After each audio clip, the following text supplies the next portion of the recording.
कभी सोचा है कि क्या हो अगर सफलता ही आपकी सबसे बड़ी दुश्मन बन जाए? क्या हो अगर जीतना हारने की पहली सीढ़ी हो? चलिए आज सफलता के इसी छिपे हुए जाल को समझते हैं।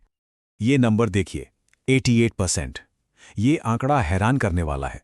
1955 में अमेरिका की जो सबसे बड़ी कंपनियां थीं, जो फॉर्च्यून 500 लिस्ट में थीं, 2014 तक आते-आते उनमें से 88% या तो फेल हो गईं या फिर उस लिस्ट से ही बाहर हो गईं।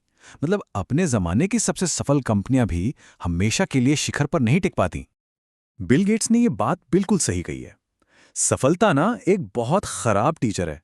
यह हमें जरूरत से ज्यादा कॉन्फिडेंट बना देती है।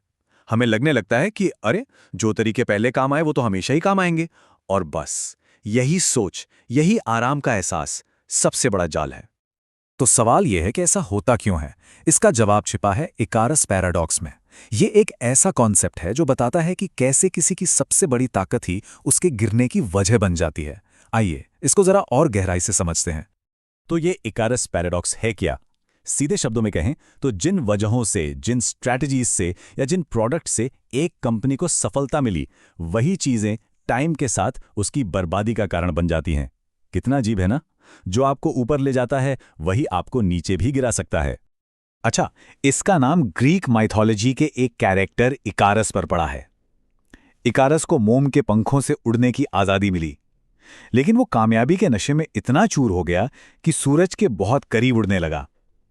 गर्मी से मोम पिघल गया और वही पंख जो उसकी आजादी थे, उसकी मौत की वजह बन गए। चलिए अब इस कहानी से निकलकर असली दुनिया में आते हैं।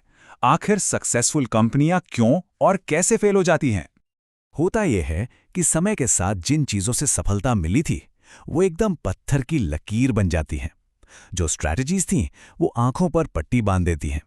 काम करने के तरीके बस एक रूटीन बन जाते हैं। और जो रिश्ते कभी ताकत हुआ करते थे, वो बदलाव के रास्ते में बेड़ियां बन जाते हैं। सबसे पहली बात है नजरिया। जब कोई कंपनी सफल होती है तो वो दुनिया को एक खास चश्मे से देखने लगती है। उसे पता होता है कि उसके कॉम्पिटिटर्स कौन हैं। लेकिन ये नजरिया इतना पक्का हो जाता है कि वो नए और अनदेखे खतरों को देख ही नहीं पाती। ज़ेरॉक्स इसका सबसे क्लासिक उदाहरण है। 70 के दशक में वो सिर्फ IBM और कोडैक जैसी बड़ी कंपनियों को ही अपना कॉम्पिटिटर मानते थे। उनका पूरा ध्यान उन्हीं पर था और इस चक्कर में उन्होंने कैनन और रिको जैसी छोटी कंपनियों को पूरी तरह नजरअंदाज कर दिया। नतीजा, ज़ेरॉक्स का मार्केट शेयर 86% से गिरकर सिर्फ 17% रह गया। दूसरी चीज है रिश्ते। अपने ग्राहकों से मजबूत रिश्ते बनाना ये तो अच्छी बात है ना, लेकिन कभी कभी यही रिश्ते एक एंकर की तरह काम करते हैं जो कंपनी को नई और बेहतर अपॉर्चुनिटीज की तरफ जाने से रोकते हैं। जापान की किरिन ब्रेवरी के साथ भी कुछ ऐसा ही हुआ। 80 के दशक में जब नौजवानों में ड्राई बियर पॉपुलर हुई तो किरिन ने उसे लॉन्च करने में बहुत देर कर दी। क्यों? क्योंकि वे अपने पुराने ट्रेडिशनल ग्राहकों को नाराज नहीं करना चाहते थे। इस हिचकिचाहट का फायदा उनकी कॉम्पिटिटर असाई ब्रेवरीज ने उठाया और मार्केट पर कब्जा कर लिया।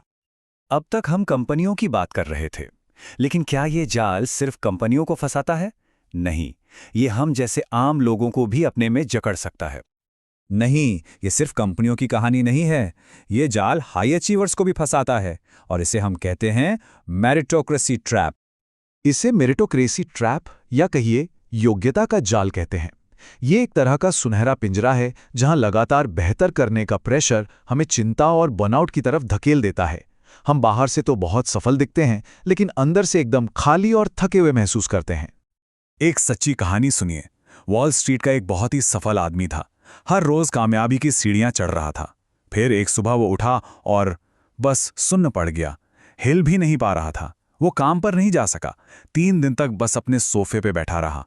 इसे हार्ट अटैक नहीं, बल्कि एक सोल अटैक या आत्मा पर हमला कहा गया। उसका शरीर और मन दोनों ने जवाब दे दिया था। तो सवाल यह है कि इस जाल से बचें कैसे? इकारस की तरह गिरने से खुद को कैसे रोकें? इसका जवाब है हमेशा अलर्ट रहने में। जैसा कि इंटेल के पूर्व CEO एंडी ग्रोव ने कहा था, केवल जुनूनी ही जीवित रहते हैं। मतलब हमेशा बदलाव के लिए तैयार रहना। इस सेल्फ डिस्ट्रक्शन से बचने के लिए 3 स्टेप्स हैं। पहला, पहचानिए कि आपको तनाव क्यों और कब होता है। दूसरा, अपने आप से सवाल कीजिए कि आप जैसा सोच रहे हैं क्या वो सही है। और तीसरा, रिएक्ट करने का एक नया हेल्दी तरीका अपनाइए, जैसे किसी से बात करना। वॉल स्ट्रीट के उस व्यक्ति ने रिकवर होने के बाद 4 जरूरी बातें सीखीं। पहली, खुद को बहुत ज्यादा सीरियसली मत लो। दूसरी, ये मत भूलो कि तुम असल में कौन हो। तीसरी, रेगुलरली अपने लिए सोचने का, रिफ्लेक्ट करने का वक्त निकालो। और चौथी, याद रखो कि ये जिंदगी कोई ड्रेस रिहर्सल नहीं है, एक ही बार मिली है। और यही शायद सबसे जरूरी बात है। टॉप पर पहुंचना एक बात है, लेकिन वहां टिके रहना कहीं ज्यादा मुश्किल है। इसके लिए लगातार अलर्टनेस, मेहनत और सीखने की इच्छा चाहिए, ना कि लापरवाही और आत्मसंतोष। तो आखिर में एक सवाल जो हम सभी को खुद से पूछना चाहिए, सफलता की इस दौड़ में, चाहे वो प्रोफेशनल हो या पर्सनल, क्या हम अपने असली मैं के प्रति सच्चे हैं? क्योंकि असली सफलता शायद बाहर की अचीवमेंट्स में नहीं, बल्कि इस सवाल के ईमानदार जवाब में छिपी है।